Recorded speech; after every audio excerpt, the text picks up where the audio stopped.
Spring is almost in the air, and it might start to look like it even sooner than usual, with cherry blossoms popping up around the region.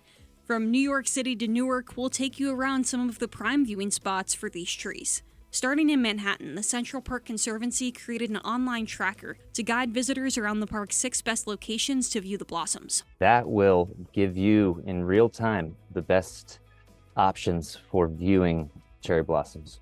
The map features the descriptions of the types of trees you can find at each spot, along with a note on if they are pre, post, or currently in peak to help you plan your visit.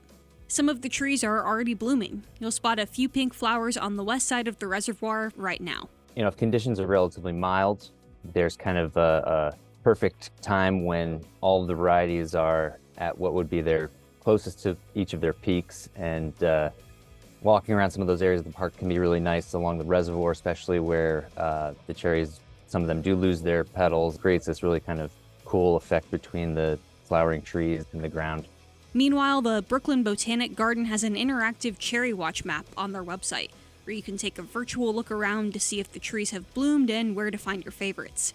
It is a map of cherry esplanade and cherry walk in the garden, which is where most, but not all of our flowering cherry trees are planted. It's updated daily, and I know people check it daily. You can go in and see the state of them and plan your visit around that. During peak cherry blossom season, near the end of the sort of the grand finale of the cherry blossoms, we were hosting special events the last 2 weekends of April and the first 2 weekends of May, called Weekends in Bloom.